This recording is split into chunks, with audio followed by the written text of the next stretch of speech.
Hey guys, it's Mark with Gratuitous Sets. We're going to do our shop tour that you have been begging us for all this time, and we haven't done it, but we're going to be moving soon, so if we don't get this shop tour done, there's not going to be a shop tour. And then we'll do a new shop tour of the new build. Let's go do this. What we have is 3,000 square feet. It was originally three 1,000 square foot bays, so we're in the main area right here. This was the original shop. It's just this one room that you see, not going all the way back there. And the place is a wreck left over from the red door installation, and we don't see a real reason to clean it up considering we're just going to go right into move mode. So that's where that is. So we have our chop saw leading into our outfeed table. And the reason we do that is because, well, you got to have something to catch the goods as they come off the chop saw, and that is our main build table. That is a problem because it means that you can't really use the chop saw, or the table saw, forgive me, all that was table saw. It means you can't really use the table saw very well while you are building something in that space. We have a few auxiliary tables, and I'll just kind of go through stuff here. Pegboard over here. This is a table that is built in place, and our tables are built to, I believe, 35 inches, which is a really good working height. Bits, tool storage, organizing bins. And this ends up being the screw hell that happens, and it's periodically cleaned up. But this, as new bag items come in, they sort of go here, get used, and then the remnants get placed in a bin. We've built storage shelves under everything. And one other thing that I'll say is that if you build work tables, build them high enough that you can get a push broom under them. That is important. This, you'll notice, this table is not on wheels. That is because this table is meant to remain in place and be really stable. The same thing's true for the outfeed table. It's not built on wheels because you don't want to, this is made for heavy massaging, for hammering. It's 1.5 inches thick. We've got a good amount of depth going back to the frame here so that you're able to put a clamp on this. So clamping is something that is a consideration when we built this table. Our new table will be built out of steel, and it will have adjustable legs so that as the table itself begins to take the shape of the floor, which is never level, it's never straight, as that happens, even though it's going to be built out of steel, it will occur. We'll have a tuning device that's made to take up that difference. The chop saw table. Now we never talked about this, but this is really important. The chop saw table is set up with a T-track block in it. It's set up, and we've got a positive tape on this side. On the other side, we would have a negative tape, which has recently peeled up. So the numbers would be going from 0 and counting up on this side. On the other side, it would be 0 and counting that way. So that as we increase in length from the blade, our numbers are increasing to the left as opposed to increasing to the right. We have this stop block here, so you just, if you want a part to be 36 inches, you line this block up on 36 inches and just lock down this dog, and that way you've got a stop that you can replicate the size of parts. And we can do that without screwing a block to the table. That works really well for a short period of time until you have screwed something so much that it's just full of holes. Okay, storage below. So again, shelves built under everything. It's high enough to get a push broom under. We've got our travel kits for our Makita cordless tools. We're kind of Makita fans, although it's sort of half and half between Makita and DeWalt until somebody sponsors us. Our chop saw, I shouldn't say chop saw, this is a sliding compound miter saw. So it is, it slides back and forth. It gives you a good throw. It's just shy of 15 inches. I believe it's 14 and something. Back here in the back, these open up so that they will accommodate the motion of this thing should we need to set it at a miter. So if we need to slide the saw over, this door may have to open up. But the reason why this whole thing occurs and exists is they are sawdust guides to try and push all the sawdust back into this hole that we call the Sarlacc pit. The Sarlacc pit has a funnel basically on it that goes into an inertial separator and a shop vac. We do not have, at least in this installation, we don't have a full-on dust collection for everything. We've got a couple of these little itty-bitty shop vacs that are inexpensive enough, and it works for our purposes. And honestly, dust collection on a chop saw is hit or miss either way, so we're not really losing a whole lot. This This part right here is a floating deck. We have a solid frame down here and then this floating deck. That means that we can change the position of this deck so that everything is completely square all the way across. So the chop saw itself can be shimmed. This whole box structure right here, including the fence, is a big floating piece, and it floats on stems so that it can be locked down and keep the whole thing square. So that as humidity changes, as this whole table takes the shape of the floor, it's adjustable. Pegboard, which we're not giant fans of pegboard, but it does keep some stuff out in front. So we've got work gloves, screwdrivers, and stuff that you have to grab all the time is right here on the front of the cabinet, so you don't have to open the door to get to it. The cabinet itself, these doors are built with boxes so that we can store deep stuff, and then we can actually also store stuff within the door of the cabinet. We're on the side of the table that the chop saw is on. So we can turn around from the chop saw, move to this side, put something down, and we have our entire array of nail guns at this point, or at this site. This goes from crown staplers, 18 gauge, 18 gauge brad nailers, and 16 gauge nailers, and our construction stapler, which is a half-inch 16 gauge staple that's basically 1.5 inches long. This table behind us is just a steel frame that we built, and we call it the bonus table. It ends up being a trash collection table, or it's a place to put stuff that we're using where we can still keep the main build table free. So we're not taking up all the space on the build table itself, because again, it's limited real estate. This is also called an auxiliary table, but it's the rolling auxiliary table. This table is on locking casters, so the whole thing can roll around. You'll notice that it's only 36 inches deep. Putting a table up against a wall, having it 48 inches deep, you're going to lose that last foot of space anyway, because you can't really reach that far, at least not efficiently. So this table can move. It has 2 power supplies on it, so we can power we can plug into it whatever power tools we're using while we're using this table. So you just plug your tool in right here. There's an extension cord that comes with the table, so that as we move it around, you just plug it in, and you're electrifying the entire table. Our belt sander is plugged into it, and the angle grinder and light and everything over here is also plugged into it, and it stays that way. This is our Jacob's ladder that's probably messing with my microphone right now. One of the more important tools in the shop, and you can prioritize those depending on what type of work you do, but router table, and this is again hooked up to an inertial separator and a vacuum cleaner. So this is just a shop vac and inertial separator.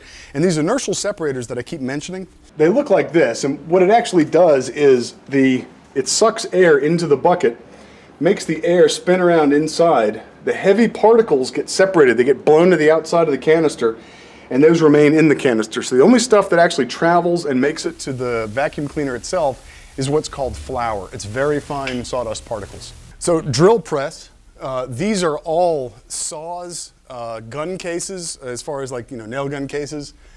These are all travel cases. All those tools that we bought, these are all the cases that they came in. We've got sawzalls, we've got 3 different hand routers, jigsaw, dovetail jig. This is all of our sandpaper right here. It's not the most organized thing in the world, but we plan to improve that. This is our bandsaw, and these are long bar clamps up here. These are all it's just clamp racks. If you go back to where we were talking about the chop saw, you'll see that we've got a giant clamp rack that's built into the chop saw table. You'll notice that our sheet goods rack is right here, and our table saw is way over there, which means that we have to pick stuff up off the sheet goods rack, go to the other side of the chop saw or the table saw, and then use it. The new shop, the sheet goods rack will be right there next to the table saw, so you won't have to do all that. So sheet goods rack, these are 10-foot racks to hold a minimum of 8-foot stock. A lot of our stock is actually 10 foot. It's not at the moment. I think this sheet of Luan is the only thing that I'm looking at that's 10 feet, but we deal in a lot of 10-foot stock, so it helps to have our whole rack greater than 10 feet so it can hold that. The last thing you want to do is take plywood or any kind of sheet goods and lean them up against the wall. You're just going to bend it, and you're never going to get that back out. We've got our electronics workbench that you've seen quite a bit of, and it's got its own storage and stuff. Really quick before we go in the back, this is under the shop table or under the main build table. We've got a jointer, planer. This is dust collection, and you'll see these yellow boxes on some of our equipment. And what that is that when we turn the chop saw or the table saw on, it automatically turns on the dust collector, and then it times out like 15 seconds after you turn off the tool. It spools for about 15 extra seconds and then turns itself off. These shelves are done in such a way that it doesn't collect dust, so it's not a shelf, it's just this member right here. But we did these with pocket screws, and this is basically a T'd wall jack that's fastened to each stud. And that holds our cut down stock that we used to build with. And I'm sure that Matt showed you this before, but our primary build unit as far as skeletal stuff goes, the actual framework, is all done with 2 5/8 AC plywood, 3/4 inch AC plywood cut down to 2 5/8. So these guys are our skeleton bits. Our air compressor is in one of the unused bathrooms, and it comes out to this manifold right here. And these are 2 separate airlines. One of them set for about 50 pounds, the other one set for about 95 pounds. The 95 pound is set up for our air drop. The air comes down from the center of the room so that we're not dragging cords around all over the place or airlines all over the place. It comes down in that drop, and that's one of these little telescoping guys. You've seen this before in basically every video that we've done, but that's how we do that. And it comes down over the shop table so that you're not scraping your air hose over your piece as well. It just kind of keeps everything nice and neat and tidy and stuff. This is why we have to move. Inside of there is our shop compressor. It's a big oil compressor, and also all of the mold making stuff and casting stuff. It's just a jumbled mess. From back here, these are set walls. This is basically rental walls. They're walls that can get pulled out and painted. They are commonly asked for textures and stuff like that. So we've got some stuff that is pre-done, that's ready to go, and we have other stuff that it's ripe for changing. On this side over here, some of these have been pulled out already. This tub is labeled Mad Science. We've got old build bits back here. These are pieces that we could modify into something else, or they may be called up again as a rental piece. We have machine skeletons. We have Atomic Age is one or several of bins. If you look in here, this is a bin of basically clockwork parts. This is a sextant right here. Lots of, well, just clockworks. These are clock skeletons, so we can pull gears and whatnot out of here, and some of that's useful. God knows what this thing is. Got one of these though. Got to have one of these. Molding casting supplies. By the way, you'll notice that each one of these guys is on a has this cool little shroud over it, and that is so that we can drop this for dust. And these things work great once. It's when you've got it down, you clean it up, and it all works. It works well. Pick it up like this. Each one of these is about $50 worth of rope and pulleys. There's more stuff than you can imagine. It's not worth it. These things end up in the up position all the time. All this effort was in vain. We thought it was a great idea to keep all this stuff that's in storage from getting dusty, and the dust will either find a way to get behind it, and the other thing is that we don't have the discipline to use these things. So this is the paint room, and what we do to protect the floor is we use a 30-pound tar paper on the floor, put that down with Gorilla Tape so it stays together. This wall has been sprayed with paint a million times. It actually develops these little overspray tumors. It's pretty cool. And you can actually take a tumor off the wall and slice it, and you have this really cool tree ring effect, but it's all different colors. For painting large stuff, and even some small stuff, we use an airless sprayer. That's great for latex. You run water through it to clean it, and it gives you a really nice, smooth finish, much smoother than you would get out of a roller. For really fine stuff and high gloss finishes, what we use is an HPLV sprayer, And we have here another drop line. This one is the one that I showed you that comes down to 50 PSI.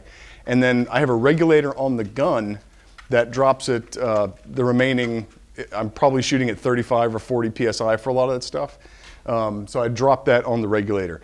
50 is about the most that I'll need in this room. So this hose is delivering 50 and I can step it down from there, whatever I need it to be. Over here is a rack that just has highly decorative trim in it. Behind me is, well, and you can't see it too well, but we call this the 4x rack. Our CNC machine is made to handle, it's a 4x4 bed.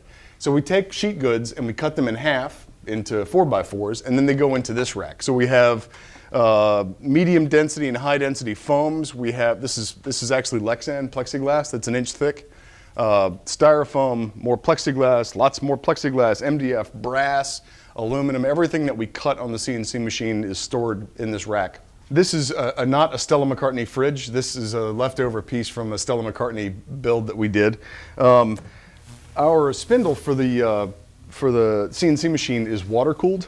And so this is refrigerated cooling water for the spindle. There's a pump in there, a submerged pump, and it pumps water to the spindle, and the slightly warmer water comes back here and is then in this refrigerator.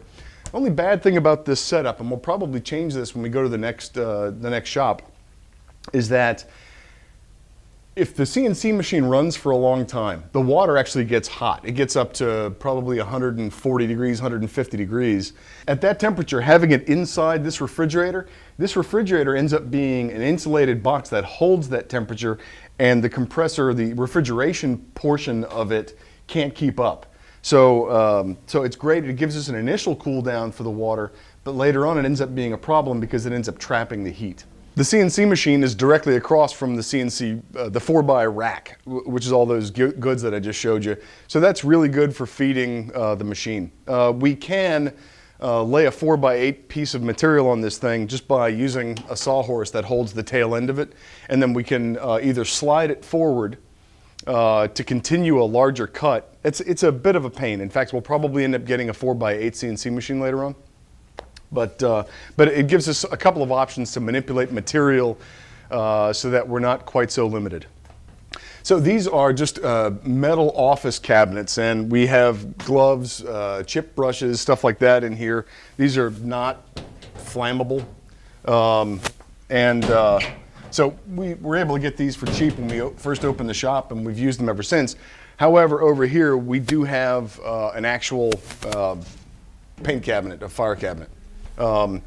These guys aren't cheap, but it's certainly worth it. And you know, with everything that we've got as far as investment in the shop, it would be a crying shame if something were to happen. So watch yourself. And the one real danger that we have looked at, and we've even showed it in some of our videos, is fire hazard.